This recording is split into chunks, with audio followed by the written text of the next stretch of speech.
Before we start, let me tell you something, calmly. What you're listening to is WinOwl, a little corner of stories that don't always comfort you, but almost always wake up something that was asleep. Here we talk about quiet betrayals, about loves that arrive late, about families that break without screaming, and about people who put themselves back together when no one was betting on them. If this kind of story stirs something in you, I invite you to subscribe right now to the WinOwl channel, to like this video, and to share it with someone you feel is carrying a story they've never dared to tell. Believe me, you're not alone here. Today I'm going to tell you the story of a 69-year-old woman, a widow, who was dropped off at a nursing home as if she were an old piece of furniture that was in the way. Her own daughter left her there, with a sentence dressed up as concern, "It's the best thing for everyone." What that daughter never imagined is that, in that gray place, her mother would find something like freedom. And that freedom would come with a moral price that you, listening to me now, will have to judge.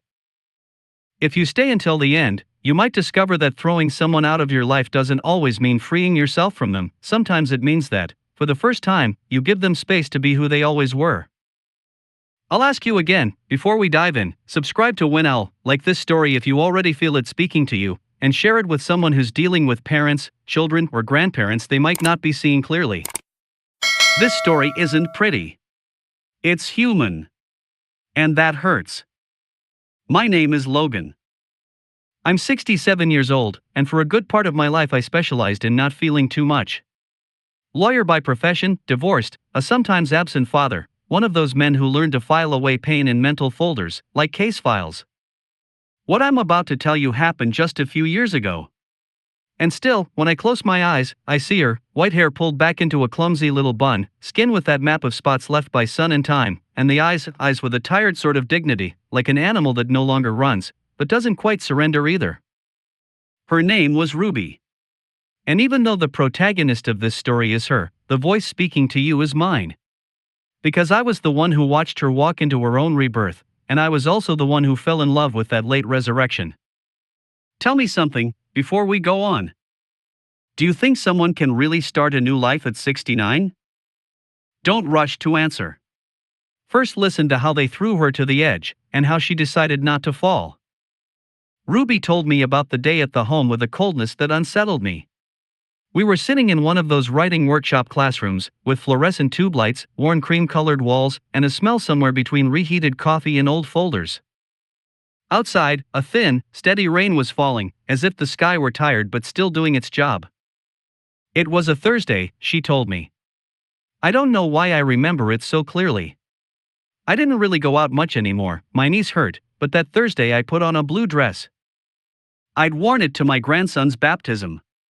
I thought Martha would like to see me dressed up. Martha. Her only daughter. The same one she'd watched cry with fever, the same one she held the first time someone stood her up, the same one whose son she raised when that daughter had to work and then rebuild herself, as she liked to call her changes of boyfriend, of job, of the city she carried inside herself.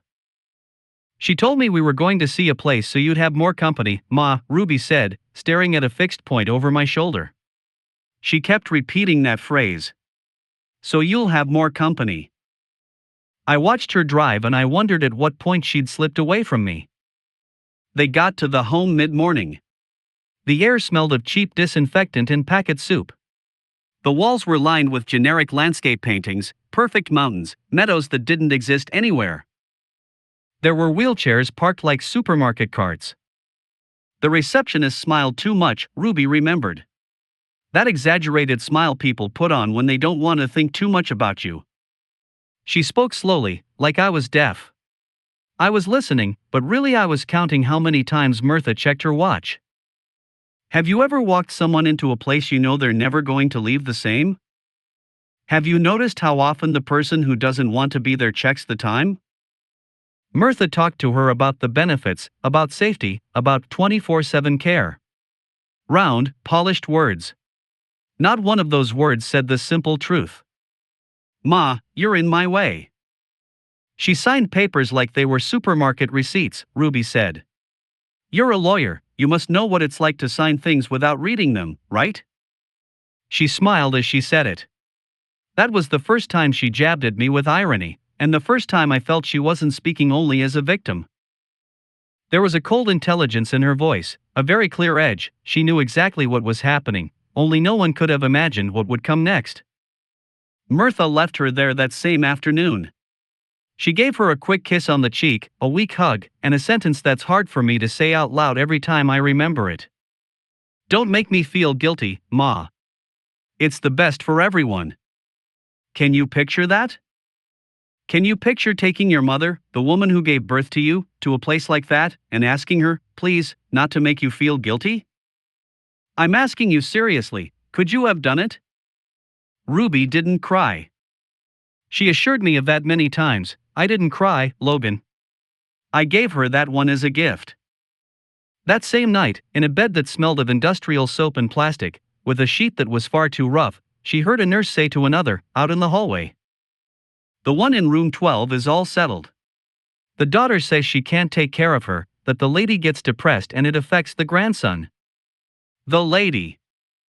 The lady who had gotten up for years to make breakfast, take the grandson to school, wash clothes, cook, listen, hold everything together. Now she was the lady in room 12. Right there, she confessed, something broke that had already been cracking for a long time. It wasn't a lightning strike. It was a slow crack, like ice splitting. That night I understood they'd left me out of the family, she said. I was getting in the way. That was the word. I interfered with their new life. I listened, calm on the outside, but with a knot right under my sternum. As a lawyer, I'd seen disputed wills, forgotten parents, inheritances used as weapons. But it's different when you hear the story from the voice of the one who was dropped off like excess furniture. Ruby spent weeks observing. She didn't talk much. She didn't complain. She didn't ask for anything. She walked the halls in a gray sweater and pink slippers that were too big for her. She watched the hands of the other women, the old photos on the nightstands, the TVs blaring too loud to smother the silence. I won't lie to you, Logan, she told me once, adjusting her glasses on her nose. I thought about letting myself go. Stopping eating, stopping my pills, letting my body do what it wanted. And why didn't you? I asked. Because I realized that not even to die did they want me near. Her intelligence, that cold way she had of analyzing everything, started to shift targets. It stopped being used to justify herself and began to focus on the concrete, the money, the house, the papers. Here's where I want to ask you something important. If you were a mother or a father, and your child left you in a home so you wouldn't interfere with their new life, would you still feel you owed them anything? That you should leave them your house, your savings, the last thing you've got? Every time I ask this in the workshops I go to, a strange silence falls. Because we all think we know the answer, until it's our turn. One day, while they were checking her medication, Ruby heard two nurses quietly running numbers. They were talking about the monthly cost of the home, about how sometimes the children fell behind on payments, about fights over money. And one of them, not knowing Ruby was listening, said, "The daughter of the one in 12 lives in the mom's house. Nice and comfy." That sentence was like a click. Not a scream. Not a big dramatic moment. A click.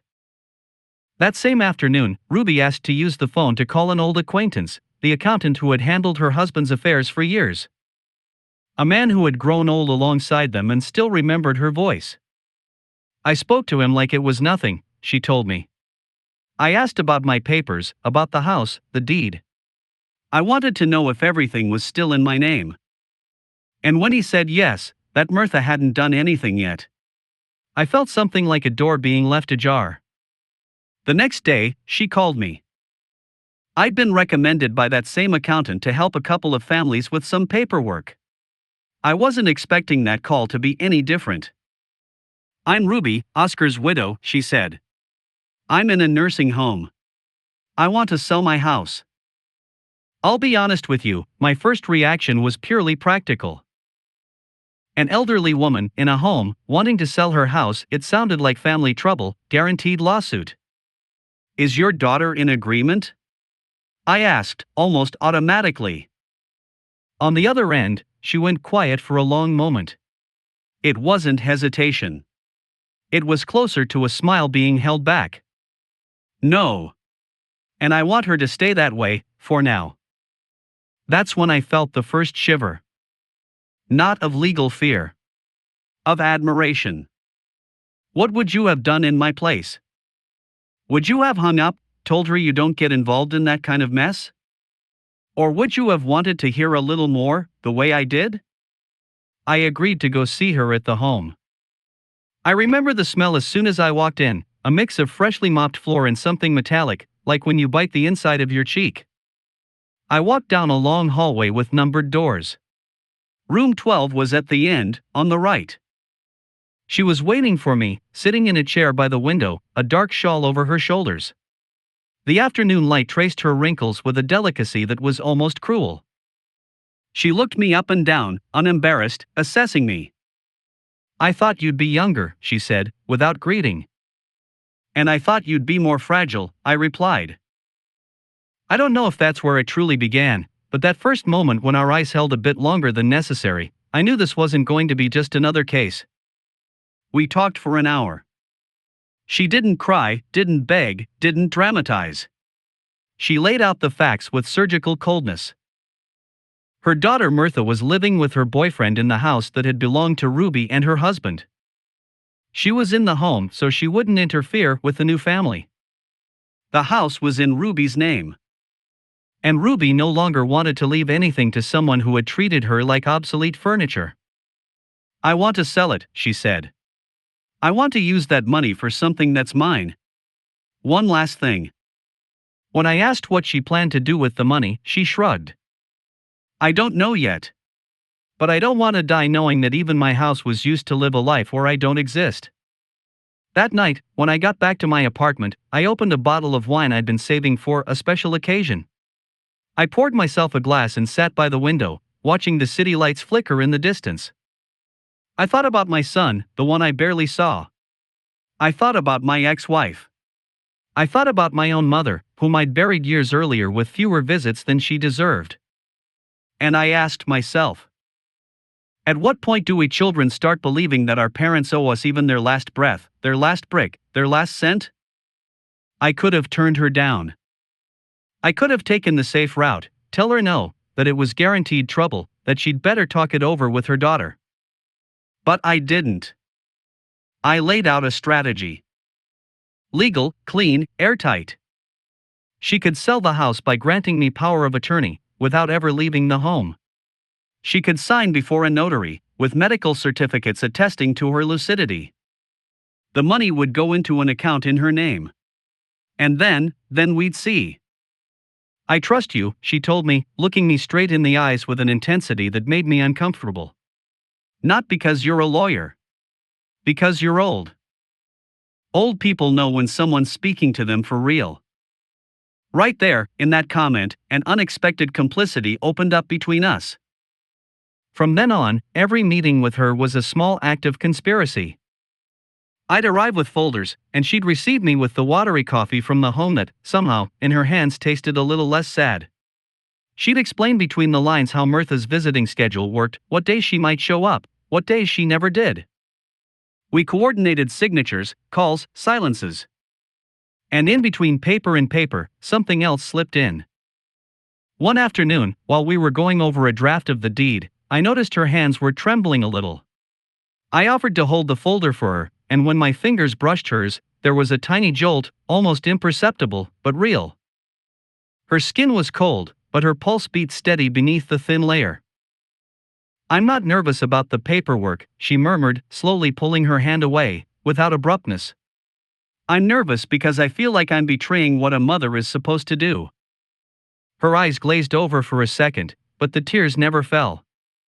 And what is a mother supposed to do? I asked. I don't know, she replied. That's the terrible part. They changed the rules halfway through the game. What do you think? Is a mother morally bound to leave everything to her child, no matter how that child treats her? Or do you think there's a breaking point, a quiet, this is as far as I go? The months that followed were a silent choreography. We sold the house. The process was flawless. Legally, spotless. Morally, every step was a small stab to that sacred idea of the inheritance is for the children. The day the transfer went through, I went back to the home with a single sheet of paper in my hands, proof of the money in her account. I laid it down in front of her. Ruby stared at it for a long time, without touching it. "I never thought seeing numbers would make me feel less old," she said at last. "It's not the amount, it's the feeling. I'm not tied to anyone." That's when she told me about the writing workshops. "I always wanted to write," she confessed. "When I was young, I used to fill notebooks with stories, but then Martha came, and work, and life, you know how it is. There's always something more urgent than a woman's dreams, isn't there?" She said it with a casualness that hurt. She wanted to use part of the money to leave the home. Not completely, not at first. She wanted to pay for a room in a smaller, warmer residence, where she could come and go, where they wouldn't treat her like a patient but like a guest. And she wanted to enroll in a writing workshop for older adults at a cultural center downtown. Just picture it, 69 years old, widowed, the one from room 12, walking with a new notebook in her hands toward a room full of strangers, ready to be heard for the first time. I went with her on the first day. I didn't have to, but I did. I leaned against the classroom door while she walked in, wearing a blue shawl this time, the same color she'd worn that Thursday at the home. I watched her sit on a plastic chair, adjust her glasses, open the notebook with an almost religious care. The teacher, a woman in her 40s, asked them to introduce themselves. When it was Ruby's turn, she said, "My name is Ruby. And I'm here to learn how to tell my life without apologizing for it." There was a brief murmur. And I, standing at the door, felt something I hadn't felt in many, many years, pride for someone who wasn't my blood. Over time, I stayed in the workshop. At first I said it was out of courtesy, to keep her company. Later I claimed I also had the right to write out my own mediocrity. The truth is, I wanted to watch her. Watch her change. The way she held the pen, stiff at first, slowly relaxed. The way her curved back straightened when it was her turn to read aloud. The way her hands stopped trembling when she turned pages and felt herself being listened to.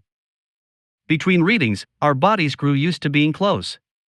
Sometimes we'd stay after class in the Cultural Center cafe. The place smelled of toast and strong coffee. The tables were small, forcing knees to brush if you weren't careful.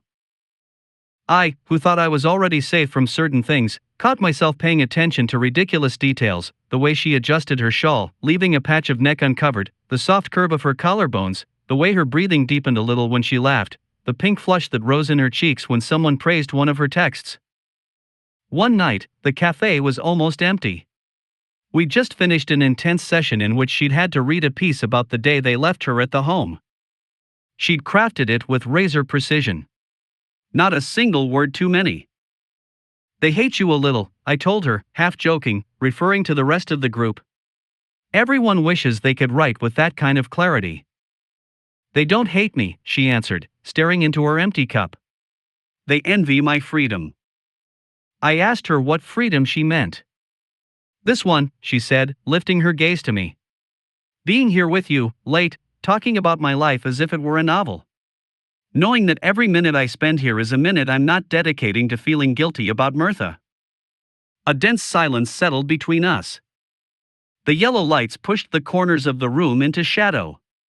Outside, the street looked like a wet painting. Ruby rested one hand on the table, very close to mine. She didn't touch me, but she didn't pull away either. The distance between our fingers was minimal, barely the thickness of a sheet of paper. I could hear her breathing, and the air she exhaled smelled of coffee and something sweet I couldn't quite name. "Logan," she whispered. "Do you think I'm a bad mother?" The question hung there between us. I could have answered her as a lawyer, as a neighbor, as any other thing. But I answered her as a man who, in his own way, had fallen in love with that woman who refused to keep living as a piece of furniture. "I think, for the first time, you're being your own person," I said. "I don't know if that makes you a bad mother. But I do know it doesn't make you any less human." Our fingers finally touched. It was the slightest brush, barely a shift in the gravity of our hands.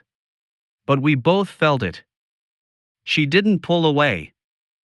Neither did I. How does it look to you?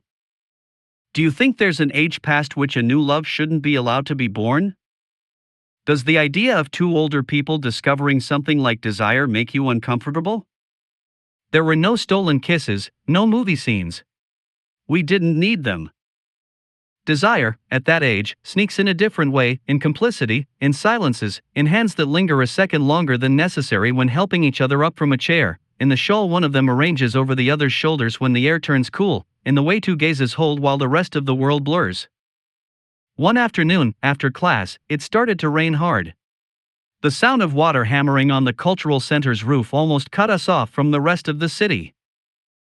The workshop had already emptied out, only the two of us remained, gathering papers. I didn't bring an umbrella, she said, with a half smile. I did, I answered. But only one. We went down the stairs together. Outside, the air smelled of wet asphalt and damp leaves. I opened the umbrella, a bit too small for both of us. We had to stand closer than usual. I felt her shoulder brush my arm, her light body lean in just enough to keep her balance. As we walked slowly, dodging puddles, her hand found mine in an almost involuntary gesture. She didn't squeeze it hard. She just covered it calmly, like someone allowing themselves a rest after a very long walk. No one was looking at us. There was no need to hide, and yet there was something clandestine in that gesture, two old people stealing a moment from time, a moment that probably wasn't in anyone's script. I've never walked in the rain holding a man's hand at this age, she murmured. Me neither, I replied, and we both laughed, a laugh that held more relief than joy. Of course, none of this could stay secret forever. The bomb went off when Mirtha went to the home, months later, and found room 12 occupied by someone else. When she discovered her mother no longer lived there, she had to sign papers, make calls. She found out about the sale of the house, about the account in Ruby's name, about the fact that none of it had gone through her hands. She went to look for her at the cultural center. She walked into the workshop one afternoon, her features tight, shattering the delicacy of that small world we'd built. Her makeup was smudged, and her voice came loaded with reproach. Ma, we need to talk. I remember the scene as if it were a movie I've watched too many times. Everyone in the workshop fell silent. The teacher didn't know what to do. I was sitting next to Ruby, my notebook open. Mirtha planted herself in front of her mother. What did you do with the house? She spat, without saying hello. Ruby looked at her with a calm I hadn't seen in her before. I sold it. What do you mean, you sold it? That house was mine, Ma. No, Mirtha. It was mine. And I decided what to do with what's mine. The tension in that room was almost physical. You could feel how the air thickened when an uncomfortable truth is spoken out loud. We left you in a safe place, we took care of you, we paid for everything. Mirtha's face was red, I don't know if from anger or shame. And you do this behind our backs. Ruby lifted her chin just a little. No, Mirtha. You left me somewhere so I wouldn't interfere with your new life. And now you're angry because that same interference has disappeared from the paperwork too. That's when I decided to step in. Not as a lawyer, more like a shock absorber. Mirtha, I said quietly, addressing her formally with a respect the situation didn't deserve but needed, legally, your mother was entirely within her rights. She turned to me as if she were just now noticing I was there. And who are you? Logan. I'm her lawyer. And her friend. The word friend landed heavy. Mirtha looked back and forth between us, and something in her expression shifted. A flicker of disgust, a kind of rejection. Not just for the sale of the house. For the two of us, sitting there, complicit, old, alive. Of course, she said. Now I understand everything. She turned back to her mother. You know what, Ma? Keep your freedom.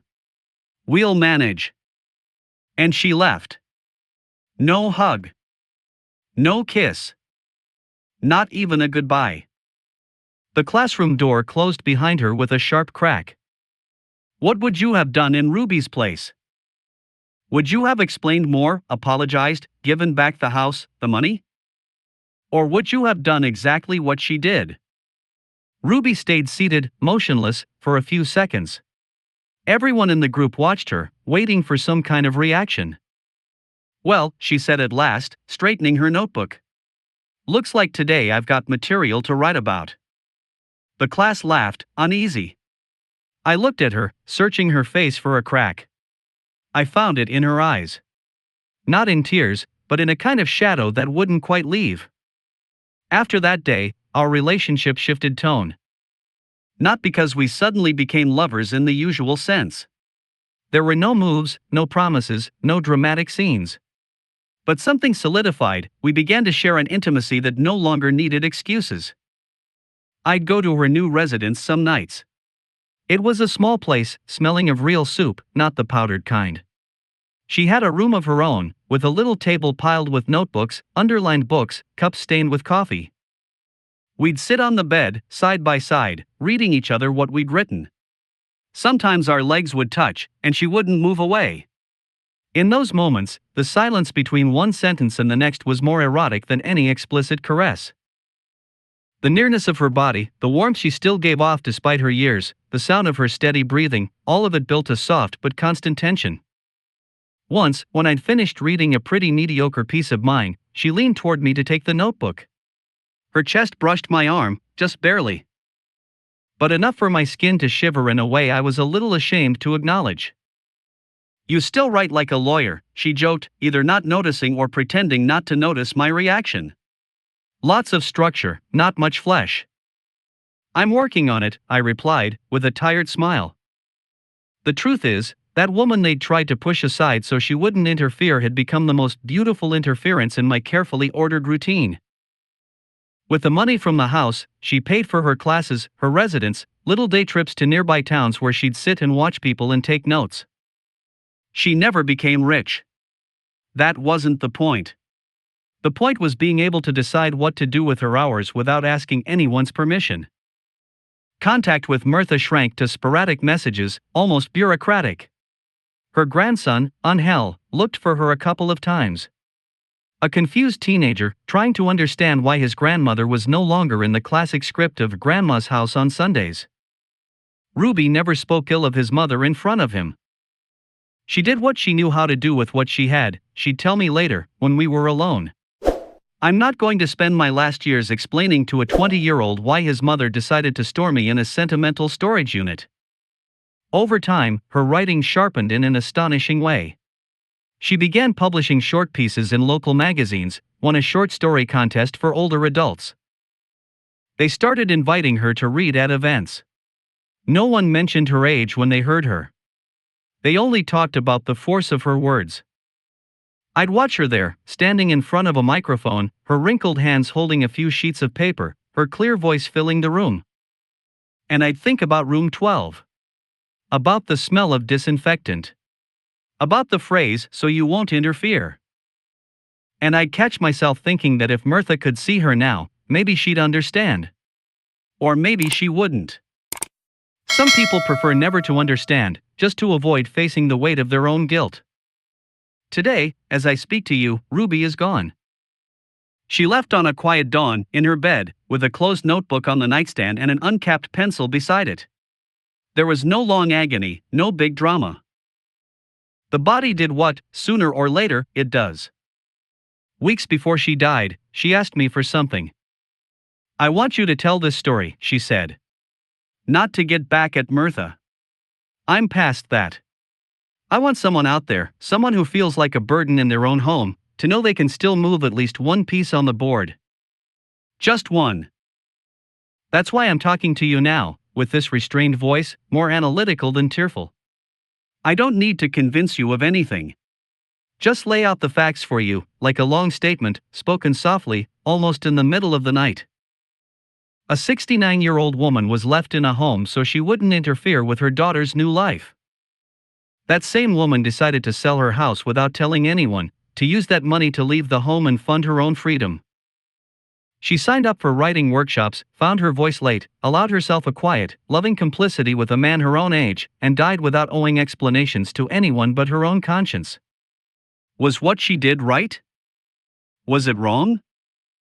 I don't have a single clean answer. I was by her side. I held her hand in the rain. I listened to her breathing slow after a hard piece of writing. I saw her shoulders tremble in silence on nights when Mirtha sent her a cold message. If I'm honest with you, I think the only thing she did was claim what had always been hers, her life. The question is whether we, the ones watching from the outside, are ready to accept that our parents, our grandparents, our old pieces of furniture, have the right to do the same. I'll leave you with that question. Maybe it'll stay with you when you go visit your parents, or when you think about what to do with yours when they become fragile, slow, inconvenient. I don't know if Ruby was a good mother according to the manuals. What I do know is that, in the end, she was profoundly honest with herself. And that in those last years, while she wrote, while we walked under that too small umbrella, while our hands brushed without hurry, I saw something like peace in her eyes. And sometimes, believe me, peace shows up disguised as interference. Now it's your turn. I want you to tell me without filters in the comments. Do you think Ruby was right to sell her house without telling her daughter? Do you think a mother has the right to choose her freedom, even if that means breaking with what's expected of her? In Mirtha's place, would you forgive her, or hate her? And if you're the one feeling like a burden in your own family right now, would you dare to move a piece on the board the way she did? I invite you to leave your thoughts, your experiences, your advice. This channel, WinOwl, lives on stories like this one, but also on what you send back, your reflections, your disagreements, your own scars. If this story made you think of your mother, your grandmother, yourself, subscribe to the WinOwl channel, like this video, and share it with someone who needs to hear that there's still time to write a chapter of their own. Because in the end, we'll all reach an age where we depend on how others look at us. And maybe the only thing that can save us is having learned, before that, to look at ourselves with some honesty and a little less fear.